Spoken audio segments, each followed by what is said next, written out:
नाज़रीन, कप्तान का कारवां चल निकला। पीडीएम की सफ़ों में क़यामत खेज मनासिर। लाहौर का लिबर्टी चौक आवाम से भर गया। इम्पोर्टेड हुकूमत के लॉन्ग मार्च रोकने के सारे दावे हवा हो गए। राना सनाउल्लाह जो लॉन्ग मार्च से आहनी हाथों से निमटने की भड़के मारा करता था, मार्च के शुरू होते ही मंजर से गायब हो गया। दूसरी जनब मुल्क भर में लॉन्ग मार्च के शुरुका ने कप्तान का साथ देकर इस्टेब्लिशमेंट और खुफिया एजेंसियों को बावर करवा दिया कि चाहे जो भी हो, मुल्क में हकीकी आजादी आकर ही रहेगी। लेकिन क्या इमरान खान का आजादी लॉन्ग मार्च इस्लामाबाद पहुंच सकेगा? क्या राना सनाउल्लाह अपने खुफिया हथकंडों से बाज रहेंगे? क्या इस्टेब्लिशमेंट कप्तान को लॉन्ग मार्च में मुआवन साबित होगी? क्या इमरान खान ने लॉन्ग मार्च का आगाज करके ताकतवर हलकों को ललकारा है? क्या इम्पोर्टेड हुकूमत लॉन्ग मार्च से निजात के लिए इमरान खान के मुतालबात को तस्लीम करेगी? पीटीआई के रहनुमा आजम सवाती ने इम्पोर्टेड सरकार से मुतालिक किन किन राजों से पर्दा उठा दिया? वीडियो में आगे चलकर इन सारे सवालात के जवाब दिए जाएंगे।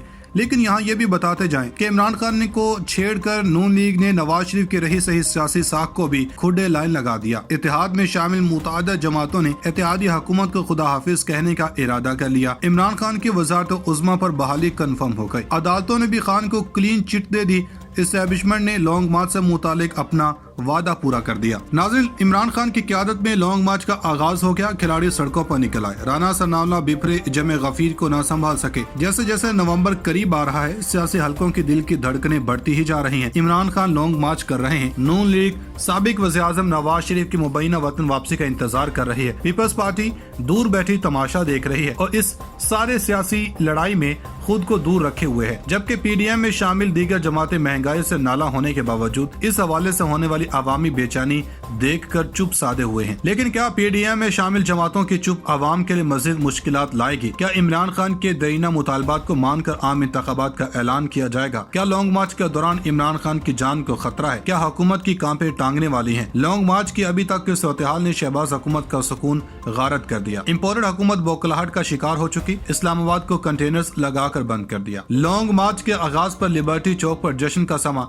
शहबाज शरीफ परेशान हो गए। इमरान खान पहले से ज्यादा ताकत से आ रहा है। पीटीआई रहनुमाओं ने कारकुनों को खबरदार कर दिया। राना सनाउल्लाह की तहरीक इंसाफ को धमकियां। लॉन्ग मार्च के आगाज में ही हुकूमत बौखला गई। नाज़रीन, इम्पोर्टेड हुकूमत अपनी ही चालों में फंस गई। इमरान खान को लॉन्ग मार्च पर मजबूर करके अपने सियासी मुस्तकबिल को दाव पर लगा दिया। खैर छोड़ें, असल मुद्दे की बात अगर करें तो वो है इमरान खान का वफाकी हुकूमत के खिलाफ लॉन्ग मार्च। तो दोस्तों, इस बार मई के महीने के बरखिलाफ लॉन्ग मार्च कामयाब होता दिखाई दे रहा है। इसकी चंद वजूहात हैं, जिनमें से पहली तो ये कि इस हकीकत से इनकार नहीं किया जा सकता कि ईवान इक़्तिदार से बाहर आने के बाद खान साहब खासे मकबूल हो गए हैं। दूसरी तरफ राना सनाउल्लाह के पास इस कदर नफरी भी नहीं है कि वो लाखों या चले 60-70 हजार अफराद को इस्लामाबाद आमद को रोक सकें, क्योंकि चारों सूबों से इन्हें किसी किस्म का ताउन नहीं मिल रहा। पहले तो पंजाब से भारी नफरी हमजा शहबाज के कहने पर आ गई थी, मगर अब पंजाब में परवेज इलाही बैठे हैं और वज़ीर दाखिला पंजाब भी ये बात कह चुके हैं कि किसी किस्म की नफरी विफाक को नहीं दी जाएगी। खदशा यही जाहिर किया जा रहा है कि या तो इमरान खान का लॉन्ग मार्च कामयाब होगा या बादियो नजर में तीसरी कुव्वत को सामने आने का भरपूर मौका मिलेगा। हमारे पास लॉन्ग मार्च के हवाले से ताज़ा तरीन इतलात है कि चेयरमैन तहरीक इंसाफ इमरान खान की क़यादत में लॉन्ग मार्च का लिबर्टी चौक से आगाज हो चुका। हकीकी आजादी मार्च में बड़ी तादाद में कारकुन शरीक हैं। खवातीन और बच्चों की बड़ी तादाद वहाँ मौजूद है। इस मौके पर सिक्योरिटी के सख्त इंतजामात हैं। पहले दिन लॉन्ग मार्च लाहौर में ही रहेगा। लिबर्टी चौक से Ichhra, Mozang, MO college, general post office चौक, दाता दरबार से आजादी चौक पहुँचेगा। लॉन्ग मार्च अगले दिन शादरा से शुरू होगा और दूसरे रोज हफ्ते को मुरीद के कामों से गुजरावाला पहुँचेगा। डस्का से होता हुआ सियालकोट पहुँचेगा, जबकि दूसरी जनब इस्लामाबाद के दाखिली रास्तों पर कंटेनर्स पहुँचा दिए गए हैं। हिफाजती इकदाम के तहत हजारों एहलकार भी तैनात किए गए और पुलिस और एफसी की भारी नफरी भी मंगवाई गई है। इस्लामाबाद इंतजामिया ने अहम और हसास इलाकों के रास्तों पर कंटेनर्स पहुंचाने के साथ कानून नाफिज करने वाले इदारों के एहलकार भी तैनात कर दिए। सिंध पुलिस के एहलकार भी इस्लामाबाद पहुंच चुके हैं। ज़राए का कहना है कि लॉन्ग मार्च के तनाजुर में 13,000 से ज्यादा सिक्योरिटी एहलकार ड्यूटी से अंजाम देंगे। रेड जोन की जानब जाने वाले रास्तों को भी बंद कर दिया जाएगा। नाज़रीन, लॉन्ग मार्च के ऐलान ने न सिर्फ पीडीएम को तड़पा कर रख दिया है, बल्कि लंदन में बैठे नवाज शरीफ ने भी वतन वापसी से तौबा कर ली। इम्पोर्टेड हुकूमत ने आखिरी वक्त तक लॉन्ग मार्च को रोकने की भरपूर कोशिश की, हत्ता कि सुप्रीम کورٹ سے بھی استدعا کی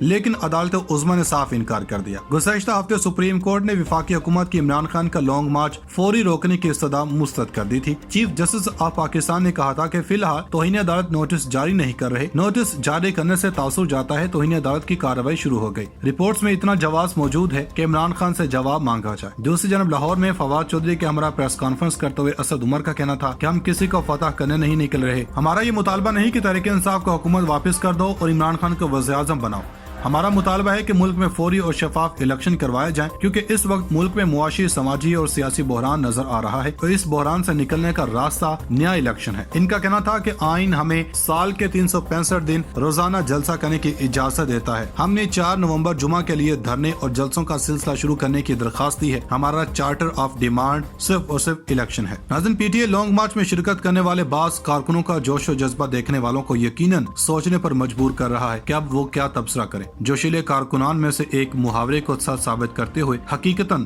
سر پر کفن باندھ کر نکل پڑا۔ ٹویٹر پر وائرل ویڈیو سر تک کفن باندھے ویڈیو بنانے والے کارکن لانگ مارچ کو خونی قرار دینے والے فیصل واوڈر سے مخاطب ہو کر باور کروا رہا ہے کہ آپ رات کو نشے میں فرما رہے تھے کہ لانگ مارچ میں خون ہی خون ہوگا اور لاشیں ہی لاشیں ہوں گی، تو ہم نے اپنے ملک کے لیے سروں پر کفن باندھ لیا ہے۔ کارکن کا کہنا ہے کہ وہ جوش و جذبے کے ساتھ اپنے لیڈر کی کال پر مارچ میں شریک ہوں گے کیونکہ لیڈر نے بتایا ہے کہ گزشتہ 75 سال میں یہ ملک غلام تھا اور ہمیں اسے حقیقی آزادی دلوانی ہے۔ ناظرین، خان کے لانگ مارچ میں جلتی پر تیل کا کام پی ٹی اے کے سینیٹر اعظم سواتی نے کر دیا۔ ان کی دھواں دار پریس کانفرنس نے پی ڈی ایم میں کھلبلی مچا دی۔ سینیٹر اعظم سواتی نے اپنی پریس کانفرنس میں سوال کیے کہ کس کے کہنے پر میرے اوپر ایف آئی آر کاٹی گئی اور ظلم کیا گیا۔ ایف آئی اے نے مجھے سفید لباس میں ملبوس کن درندوں کے حوالے کیا۔ اسلام آباد کے مجسٹریٹ کو وارننگ دیتا ہوں، میرے واقعے پر پردہ نہیں ڈالنا، عالمی فورم مجھ پر ہوئے تشدد سے پردہ اٹھائیں گے۔ F I A cyber branch اسلام آباد اور رانا ثناءاللہ نے مجھ پر تشدد نہیں کیا۔ رانا ثناءاللہ چھوٹے اداکار ہیں، مجھ پر زیادتی اور تشدد کا ذمہ دار حکومت نہیں۔ کس کے کہنے پر میرے اوپر ایف آئی آر کاٹی گئی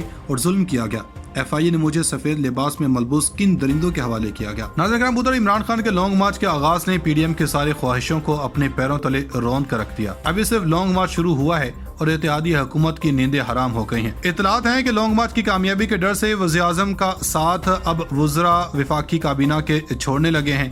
کل کی بات ہے کہ وفاقی وزیر قانون اعظم نذیر تارڑ نے استعفیٰ دیا تھا، جس کے بعد یہ خبریں زیر گردش تھیں کہ اعظم نذیر تارڑ شہباز شریف کی پالیسیوں سے نالاں تھی۔ لیکن آج اسی طرز کی ایک اور خبر زیر گردش ہے کہ وزیر قانون کے بعد اب وزیر اعظم کے فوکل پرسن بھی مستعفی ہو گئے ہیں۔ میڈیا رپورٹس کے مطابق وزیر اعظم کے فوکل پرسن برائے ڈیجیٹل میڈیا احمد جواد نے اپنے عہدے سے استعفیٰ دے دیا ہے۔ احمد جواد نے وزیر اعظم کو بھیجا گیا اپنا استعفیٰ ٹویٹر پر شیئر کیا اور کہا کہ جب پی ٹی آئی تانگا پارٹی تھی تو اس میں شامل ہوا اور اس وقت چھوڑا جب وہ حکومت میں تھی اور طاقتور تھی۔ مسلم لیگ نون میں شامل ہوا جب وہ اپوزیشن میں اور کمزور تھی اور چھوڑا جب وہ حکومت میں اور طاقتور تھی۔ انہوں نے کہا کہ میری سیاست میں سب سے بڑی خدمت یہی ہے کہ میں نے سیاست میں نئے اصول متعارف کروا دیے۔ احمد جواد نے اپنے استعفے میں ملکی سیاست سے ریٹائر ہونے کا بھی اعلان کیا۔ مزید کہا کہ آپ کی عزت افزائی کا شکریہ کہ آپ نے مجھے اپنا فوکل پرسن منتخب کیا، لیکن آپ کی مجبوریوں کو دیکھتے ہوئے میں نے اندازہ کیا یا میں اندازہ کر سکتا ہوں کہ آپ اعلیٰ ترین عہدہ ضرور رکھتے ہیں، لیکن حکومت کے تمام فیصلے 3 مختلف جگہوں سے آتے ہیں۔ آپ کی صلاحیتوں کا معترف ہوں، لیکن